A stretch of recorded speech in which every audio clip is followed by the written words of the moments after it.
Hello, my curlies. Welcome back to another Frizz-Free Friday. I'm Erica from Coils and Curls. Before we get started, don't forget to hit that subscribe button. This way you'll get notified every week when a new video posts. Today we're going to do a little introduction to me. I figured you guys don't know what I'm all about. I've popped up on YouTube all of a sudden, and people are probably wondering, who is she? So I figured today I would introduce myself. We're going to start from 1985 when I became a licensed cosmetologist. I wanted to be a famous makeup artist in New York City. I did skincare and makeup for about 5 years. In the beauty business, you don't get paid unless you're working on clients. So after a few years of being in a few different salon atmospheres, it still wasn't picking up the way it should. So I wound up leaving the beauty industry to get into retail management. My first retail management job was with a national beauty supply store chain. So at least I still had my foot in the industry. I worked for 2 different companies in retail management until a day in 1993 when I had a really bad car accident. A van hit my little Chevy Spectrum broadside and my face connected with my steering wheel.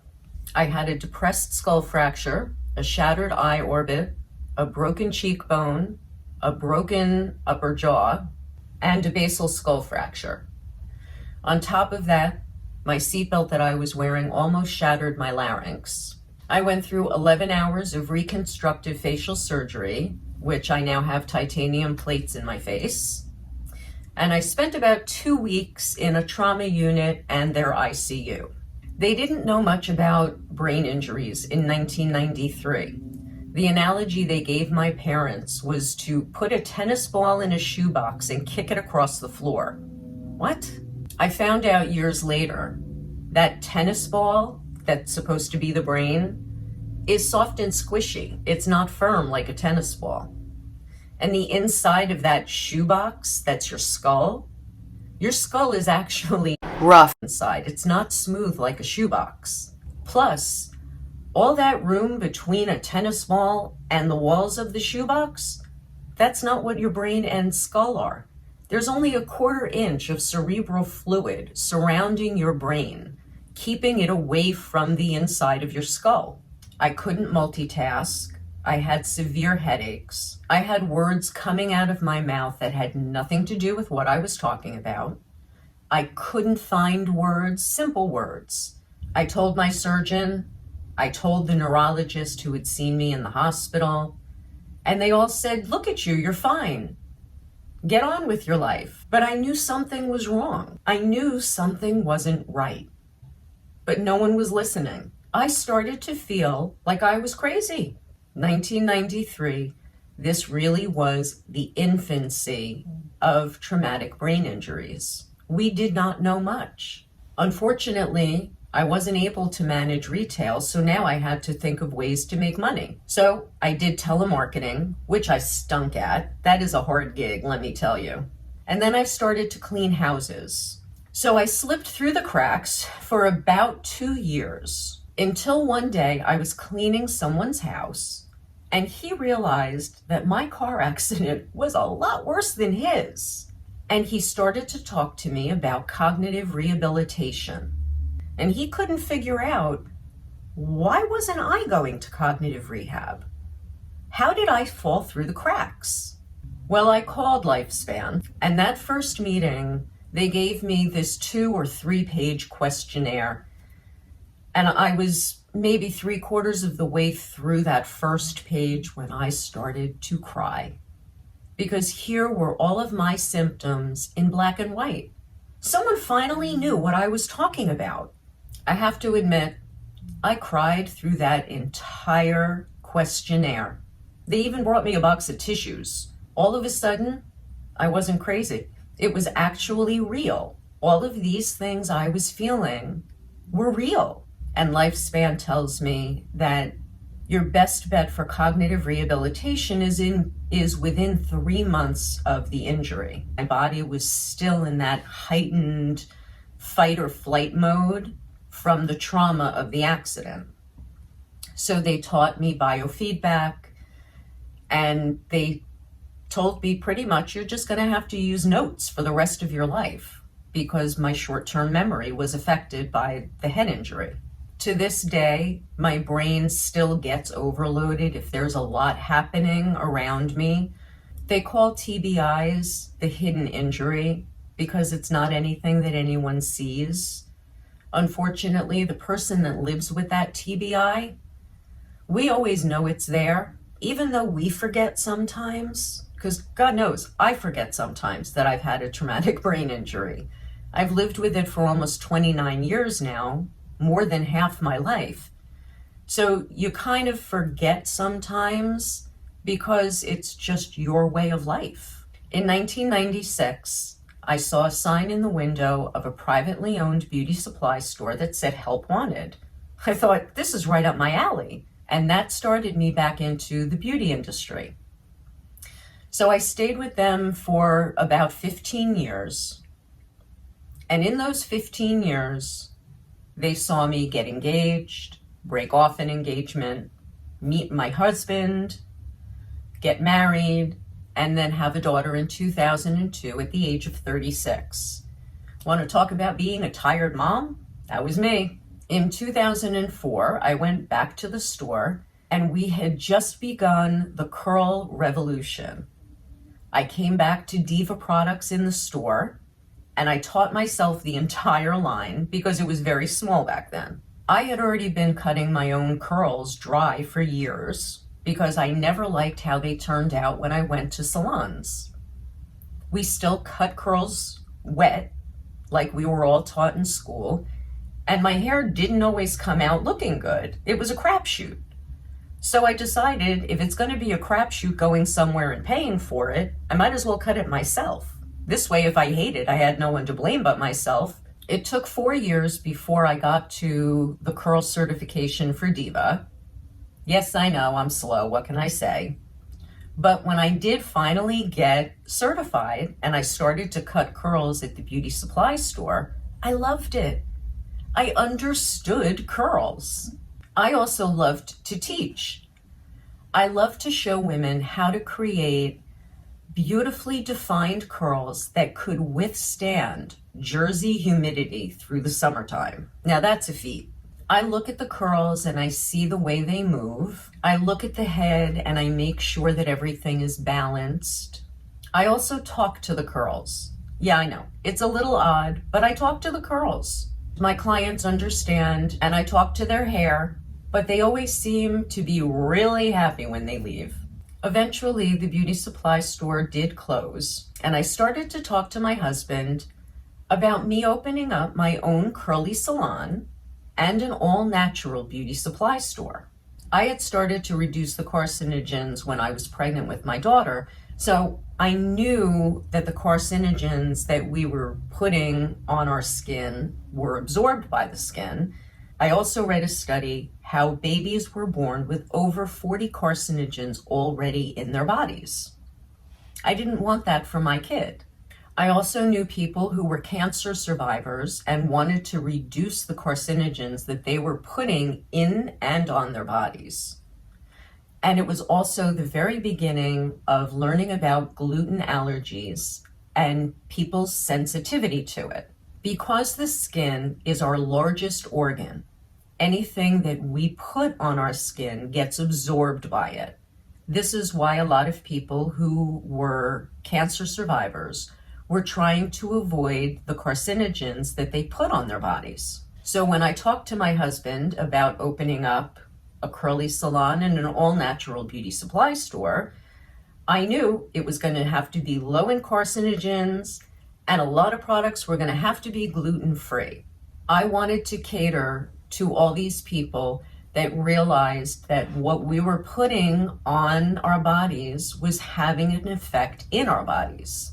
In 2013, I started to research products with lower carcinogens and lower toxins.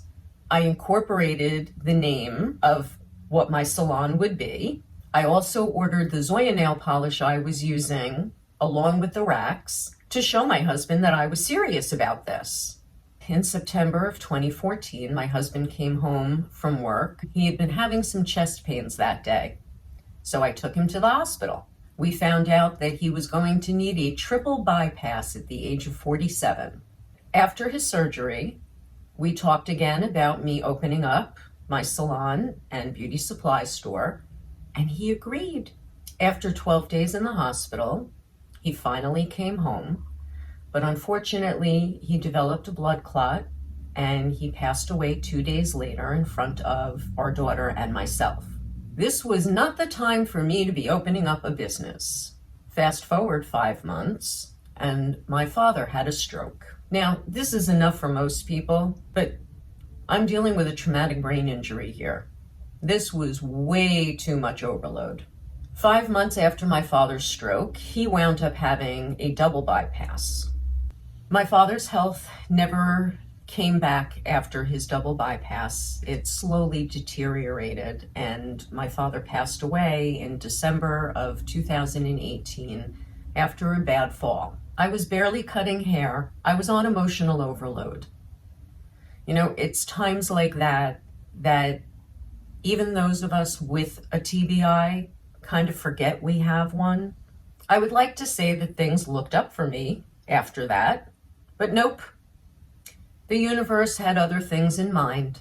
2 months after my father died in February of 2019, a guy blew through a red light and T-boned my car at 55 miles an hour. My car spun twice through the Public Works front lawn. All my airbags deployed. I actually had airbags this time. I was bruised. I had bruised ribs. Thankfully, nothing was broken. It was months of not being able to breathe because of the bruised ribs, and months of pain. Just as I was finally healing from the car accident and ready to get on with my life, I developed a cyst in my belly. Yeah, I know, people. You can't make this shit up. So I had it removed, but the hole didn't close. And the doctor said to me, it's healing from the inside out. Now let's fast forward 7 months, and I finally went away for the first time for a few days since my husband died, by myself, just to recharge myself. And what happens? My temperature goes up to 103.5, and my stomach starts to fill with an infection. Mind you, this is right before the beginning of COVID. This was March of 2020. I cut my trip short by a day, and I came home and went to the surgeon. He wanted to cauterize it, then he wanted to send me to the wound care center. So I found another doctor, and we discovered that I had an abscess. It was filling with infection. It took 2 months and COVID lockdown, but I finally found a surgeon with a surgery center, and on April 29th of 2020, the abscess got removed finally. Now, usually at this point, people say to me, how are you still standing? I can only shrug and say I have no idea, but my motto since 1993 has been, that which does not kill me can only make me stronger. Fast forward 2 years, and Erica hasn't had a catastrophe? So now what am I going to do? I decide I'm going to start a YouTube channel for people who have seen the change in their hair, skin, and nails and don't understand it. Welcome to the joys of aging. Ah, the golden years. But this is what I want to do. I want to help us through it. Those of us who have been through the perimenopause, and those of you that are going through it now, those of us who are postmenopausal, everything has changed. Our hormones are different, our body chemicals are different, our curls are different. Now we've got gray curls, so they're wiry. We've got thinning curls so that our hair doesn't lay the same as it used to. What's a curly to do? I saw all of these YouTube channels with these young women who were in their 20s telling me at 55 how to take care of my curls. And I'm watching them thinking to myself, I could have done that 20 years ago, but my hair doesn't do that anymore. I realized I needed to be the voice for those of us over the age of 40. Things are different now. My curls were always my signature, even in my 20s. And that's why when my surgeon needed to cut my scalp ear to ear, he did not shave my entire head. He took a 1-inch razor and made a strip, and he cut just in that strip. This is why when my hair is wet, you might have noticed a line. That's because I still have the scar that the hair does not grow out of. For a doctor who didn't realize that maybe I had a traumatic brain injury from shattering the right side of my face, he sure did understand my crowning glory of my mane. So this brings us to the present day, the here and now. Why is Erica on YouTube? What is my mission statement? I want to bring non-toxic, low carcinogen products to my curlies. I want to bring gluten-free products to my curlies. One of my ultimate goals is to start an online store so that I can put all of these natural products that I'm finding in my store so that everyone has a one-stop shop for natural products that are low in carcinogens, low in gluten, and healthier for us to use in our golden years. I want to demystify our changing curls, our graying curls, our thinning curls. I want to teach people to embrace their waves, curls, coils, and kinks. Well, my curlies, I've taken you from 1985 to the present. Just so you know, I didn't make this video today for everyone to feel sorry for me. No, I wanted to share my journey with you because I can't be the only one. I'm sure many of you have gone through some pretty horrific things yourself. And sometimes it's nice to know you're not alone. And as long as you keep your eye on that light at the end of the tunnel, you will come out that other side. I hope you appreciate where I've been, what I've done, and what I hope to accomplish now. I'm glad I got this chance to share my story with all of you. So my curlies, thank you for joining me today. Thank you for taking this trip down memory lane. Some of it good, some of it not so good, but I'm glad you joined me. Thank you. Now, don't forget to hit that thumbs up button. Don't forget to subscribe if you haven't, and I hope you all have a really good week. I'll see you next week. Bye.